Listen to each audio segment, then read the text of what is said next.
Hi friends, Vinay Kumar here, International NLP and IAS coach. Welcome you all back to our series of videos on simplifying economy for you. As a part of our series of Indian economy made easy. After receiving an overwhelming response to my call in the previous video that you can post all your doubts and I'm going to simplify it for you, we have chosen this topic for this week. Which is going to, my dear friend, simplify an important concept that is very much due to come in the upcoming civil service exam, the poison pills. Are you all ready to learn about the poison pills, my dear friends? Superb. If you are ready, say I'm ready. Okay. So let's dive deep into the concept of poison pills in this video, my dear friends. Let's start by defining poison pills. What are these poison pills which is so much in news these days? Okay, let's define it like this. Poison pills is a defensive tactic or a strategy either triggered or adopted by a target company against a hostile takeover by an acquiring company. I repeat the definition for you, my dear friends. Please follow it carefully. Poison pills is a defensive tactic that is triggered or a defensive strategy that is adopted by a target company against an hostile takeover by an acquiring company. This is the definition, my dear friends. I don't know whether this definition has made sense to you or not at now, but once I've explained to you the context, you're going to appreciate this definition very much, my dear friends. So let's take a dive into the context of this concept, my dear friends. Are you all ready for it? Let's get into it. Why is this? Follow the entire video, my dear friends. Okay, if you want to make clear sense of the definition that we just made of poison pills, follow the entire video so that the definition becomes very easy and appreciative by you. Is that okay, my dear friends? Superb. So let's look into what is this poison pills and why is it so much in news these days. All right. If you see, my dear friends, unfortunately, because of this corona pandemic, the stock prices of many companies across the globe has plummeted. Even in India, the stock prices of many companies, the market price of many companies has plummeted to an all-time low. Okay, and when the stock prices are at an all-time low, there are these people called corporate raiders. Okay, there are these organizations called corporate raiders who try to go for opportunistic takeovers. Are you connecting to what I'm trying to tell you, my dear friends? Look at here. The stock prices have plummeted to an all-time low in many countries, of many companies, also in India. This is true, where many companies' prices have hit a rock bottom, my dear friends. This is exactly a time when cash-rich corporates or the vulture funds, corporations like that, they try to acquire a majority stake and take over the management of these companies. Are you connecting to what I'm trying to tell you, my dear friends? Okay. Now, there is a way to take over. It can be either friendly or hostile. A friendly takeover is welcome, where this acquiring company, which is acquiring, approaches the target company whose stakes are to be acquired. All right.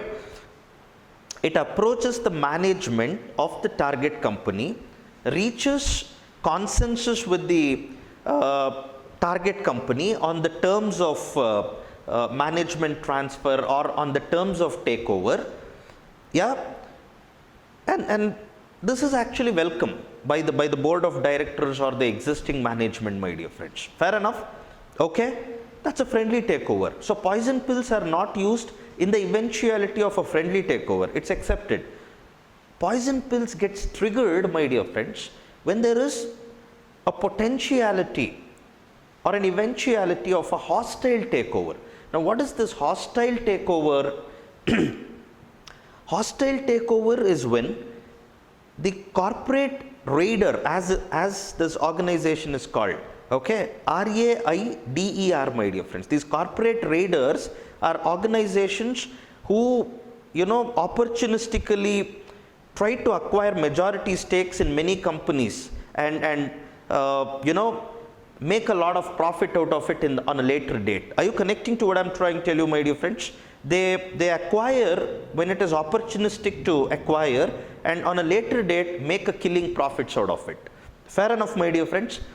They are also called black knights, KNIGHT. What is this black knight? Why are these corporate raiders called black knights? You will get to know in the subsequent part of this video. Keep watching, my dear friends. Now, so what is happening? These corporate raiders will attempt what is called a hostile takeover. Now, what is this hostile takeover, my dear friends? In the hostile takeover, you are bypassing the management, you are bypassing the board of directors, going directly to the shareholders and buying the shares from them. And buying to an extent that you have got the majority, you have got the majority stakes in the company, or you have become the owner of majority stakes in the company, and thereby you start to control the management or you replace the management.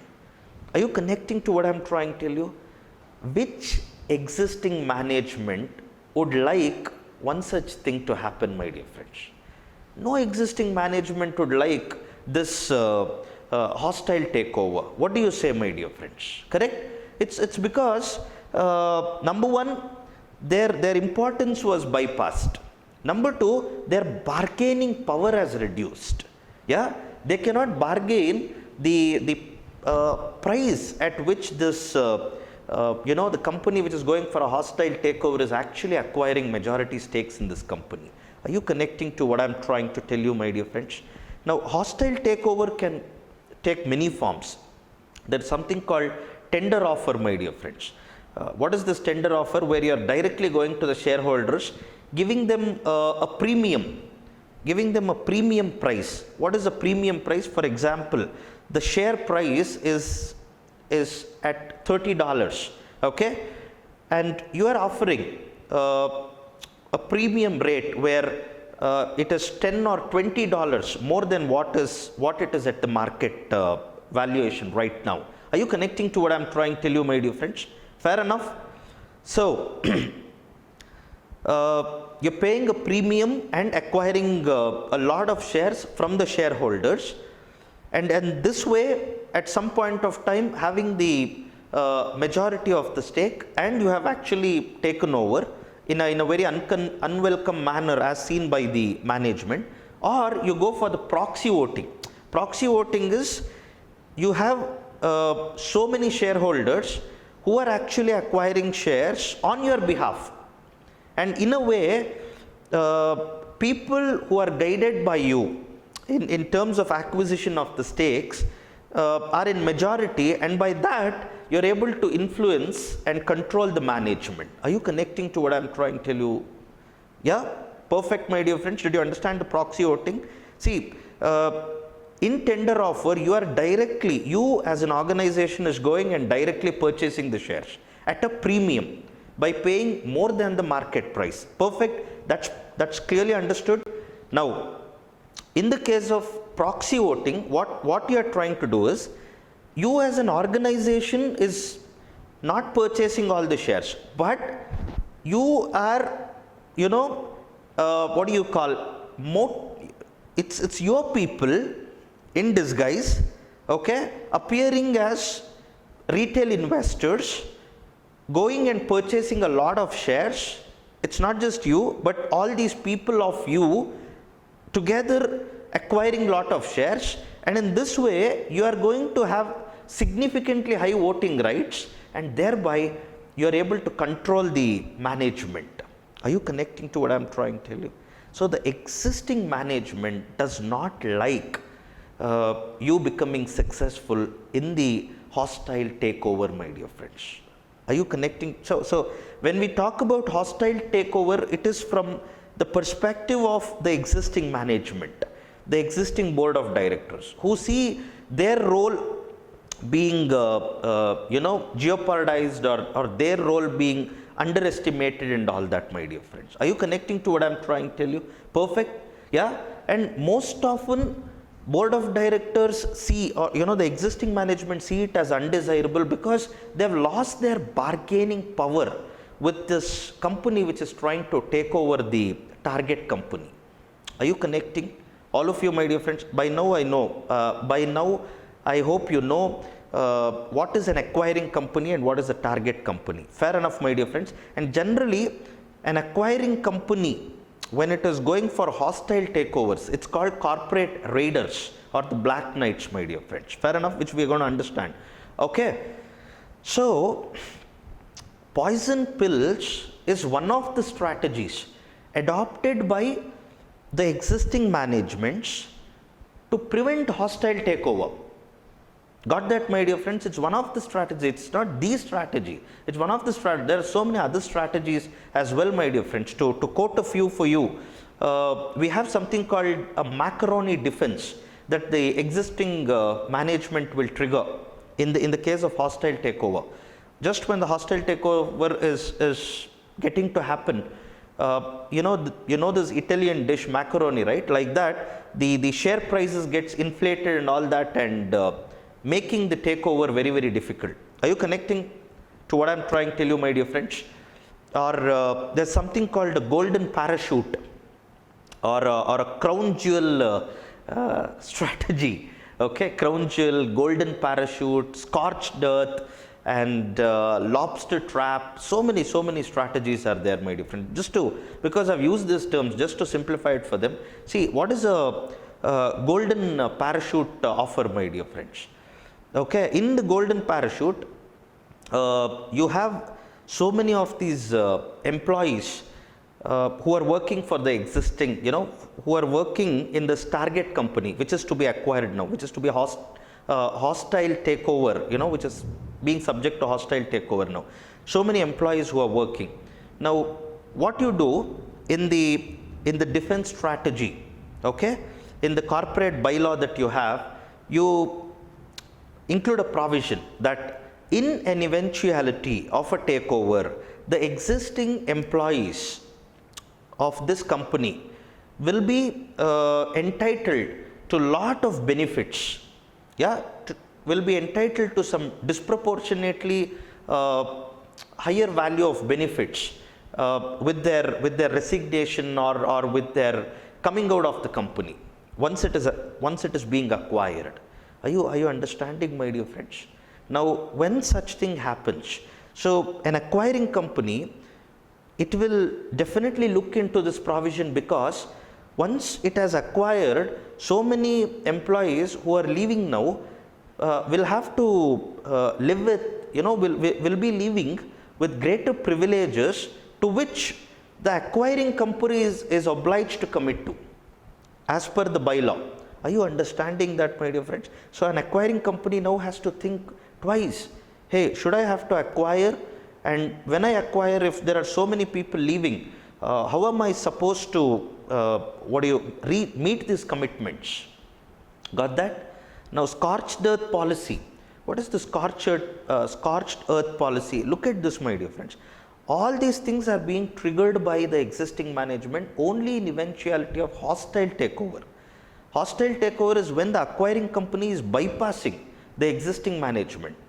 If it is a friendly takeover, nothing of this is triggered. Actually, the company is, the company welcomes it and it gives you a lot of incentives. Yeah, because everyone has won here. There's a clear case of win-win. Are you understanding that, my dear friends? Okay, so scorched earth policy is another defense tactic employed by the existing management to prevent hostile takeover, where okay, first let me explain to you what is a scorched earth. If you remember, my dear friends, during the war, it's a military strategy by the defending army to destroy their own assets their own crops and the soil and all that, because they do not want the offending army, the army that is actually attacking and occupying the territory, to reap the benefits of all this new resources. I know what your mind is thinking. It's connecting to that the conditions that led to Russian Revolution, where the Tsar army, the Russian Tsar army, which was retreating, it destroyed a lot of crops and made the lives of farmers difficult, which actually led to the backlash in the later days. Superb. So what this company does is, the existing management, when it just knows that there is this hostile takeover which is happening in the off screen, which is happening in the back screen, it will sell off its most valuable assets. Okay, when it sells off most of its assets, it's leaving the acquiring company with not so valuable assets, thereby making the takeover very unattractive to the acquiring company, my dear friends. Are you connecting to what I'm trying to tell you? Perfect, superb, my dear friends. So crown jewel is an extended understanding of this. Crown jewel. All right. So this crown jewel is like the most valuable asset.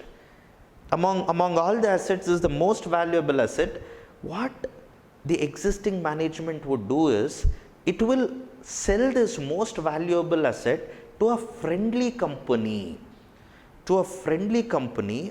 And when the acquiring companies knows that, hey, this most valuable asset is lost, okay, when it knows that the most valuable asset is lost, it may not be interested any longer in acquiring the company, and that's when this friendly company promptly resells the valuable asset that was given to it, at least for this temporary period of time.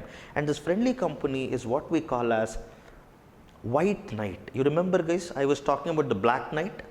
Okay, this friendly company is called a white knight. In fact, to prevent many such hostile takeovers, many companies will have these friendly companies, to which for a temporary period of time it can also sell a lot of shares at a discounted price, which will be promptly resold. Or sometimes these existing management may also favor acquisition by this friendly company in preference to this corporate raider or a black knight, or as opposed to the white knight. White knight, you are only allowing the takeover, okay, and you are because it's friendly, because it is it's giving you greater bargaining power, it is in concurrence with a win-win philosophy. Got that what I'm trying to tell you? Whereas black knight or corporate raider is discouraged. Fair enough, my dear friends. Are you connecting to what I'm trying to tell you? Now, poison pills is one such strategy. Is that okay? Fair enough, my dear friends. What happens in poison pills? In poison pills, what you are basically trying to do is, my dear friends, whenever there is a potential of a hostile takeover, you are trying to give greater shareholding. You are trying to enhance the shares of the existing shareholders, or you are giving them greater voting rights. When you are trying to give away more shares to the existing shareholders, especially at a discounted price, or you are giving them greater voting rights, you are making it very unattractive, or you are disincentivizing the potential acquiring company from a hostile takeover. Are you connecting to what I am trying to tell you, my dear friends? Now, get back to the definition of the poison pill. How did we define poison pill? Poison pill is a tactic. Tactic is now that gets triggered, or a strategy that is already there as a plan, as a shareholders' rights plan. It's already there. In the corporate bylaw, it's already there. Now, you have already made a law, and you have put a provision in that law that in case of a hostile takeover, all these things are going to get triggered, and these things are going to get triggered to protect the rights of existing shareholders. Fair enough, my dear friends? All of you? Superb. So, what is happening in a poison pill? It is a defense tactic or defense strategy against a hostile takeover of the target company by an acquiring company. Now, what are the types of poison pills? What are the common types of poison pills that are adopted? We have something called a Flippin poison pill. This can be a good question for you in the UPSC exam, my dear friends. We have something called a Flippin poison pill and a flip over poison pill. What is a Flippin poison pill and how is it different from a flip over poison pill? Very simple, my dear friends. It's like this. In Flippin poison pill, what you are doing is, when you know that there is risk of a hostile takeover, you are allowing the existing shareholders to buy as many shares as possible from you at a discounted price from the market price. If market price is $30, they can actually buy it now from you at $22. Are you connecting?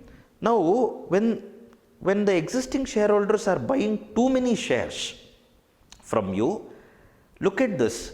For the acquiring company to acquire majority stake becomes very, very difficult because he has to buy more shares now to get whatever value he has to get the majority stake. Connected to that, my dear friends? Perfect.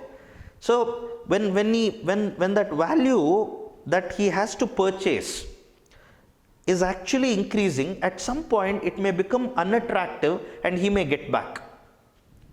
That's called Flippin. Now, how is flip over different from Flippin? In flip over, what is happening is, you are not giving the shares to the existing shareholders at discounted price, but you have a law, you have a corporate bylaw which clearly says if a company acquires majority stake and gets control of the management, then in this acquiring company, the existing shareholders of this company will get many shares at highly discounted prices. The law says it. Now, an acquiring company having acquired cannot deny it because there is a law which is supporting it. Are you connecting to what I am trying to tell you? Almost like, how the law would be, my dear friends, I'll tell you. It will be like, you will get 2 shares for the price of 1 in the acquiring company. Generally, who is actually acquiring? A powerful company. Now, isn't it good for the shareholder to get 2 shares at the price of 1 in such a company? Yes or no, my dear friends? And when the acquiring company gets to know that there is a law, does it venture out to take over or does it think twice? It thinks twice. Perfect? This is flip over, my dear friends. Are you connecting to what I am trying to tell you? There is also something called, there is one another poison pill that is being very, very often used, my dear friends. It's called golden handcuffs. Now, many of you don't know golden handcuff as a poison pill strategy. Basically, what is golden handcuffs? You know what is handcuff? Something that's put to criminals and all. Now, what the companies do, my dear friends,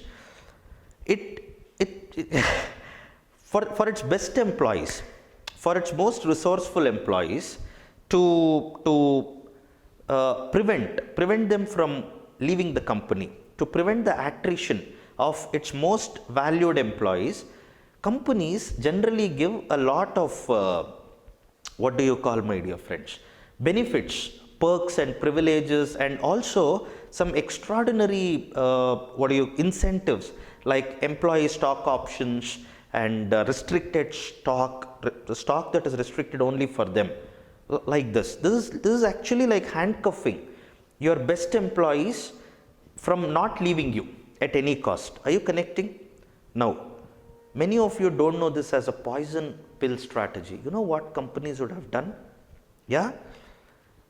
It says in its corporate bylaw, secretly written, which the acquiring company doesn't know, and it gets to know only when it attempts acquisition, hostile acquisition. It says once any other company is taking over the management of this company, then there's golden handcuffs that are there.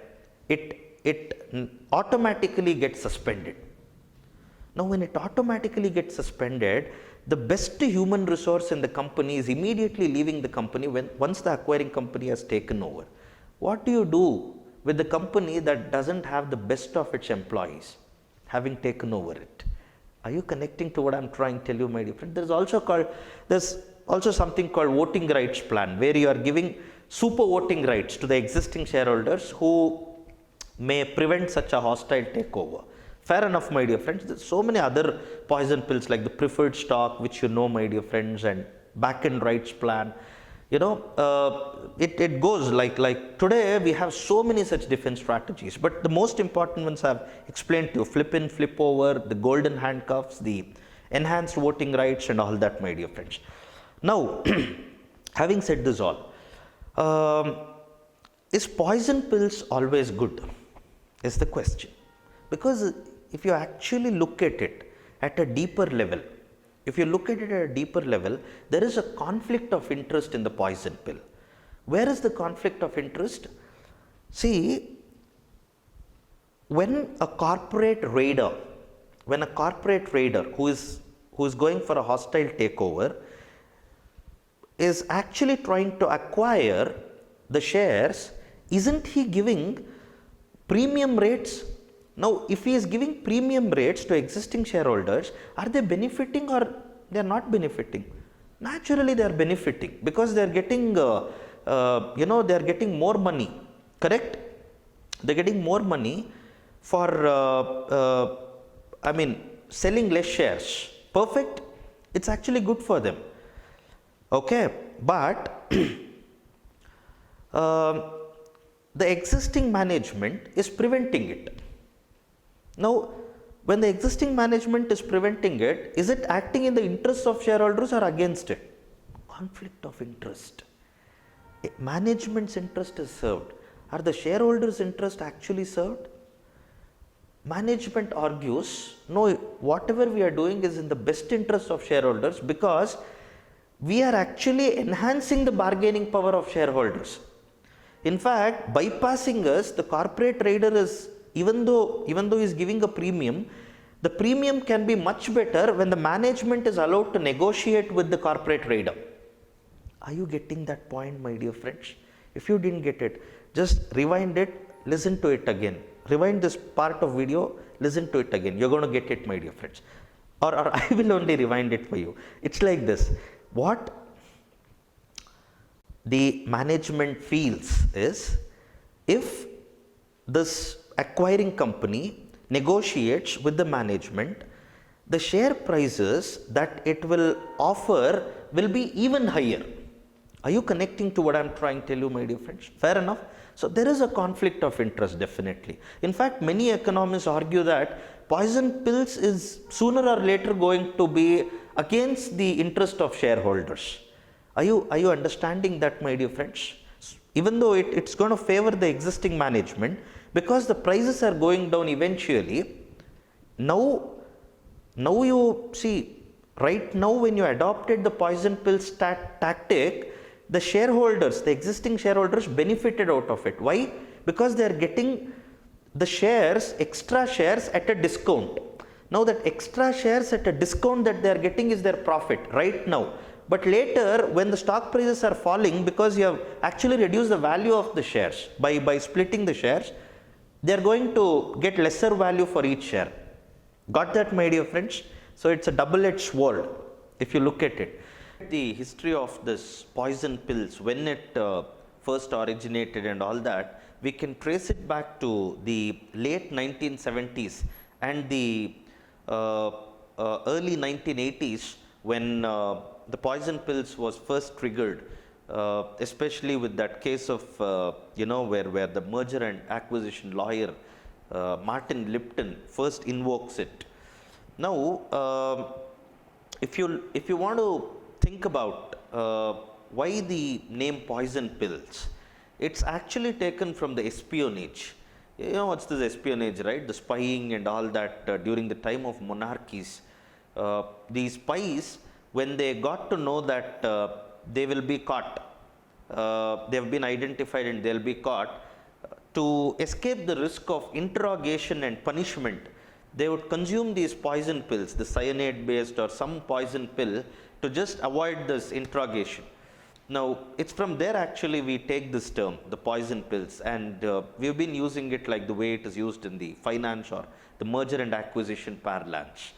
Now, I hope, my dear friends, this video has simplified poison pills to you really well. It has also helped you understand how in merger and acquisitions takeovers happen and how hostile takeovers are defended. Thank you all so much for watching this video. Just like you did for the last video, my dear friends, please feel free to share, please feel free to put as many doubts as possible either in the comment section or to the WhatsApp number that I have mentioned here, my dear friends. Fair enough? Is that okay?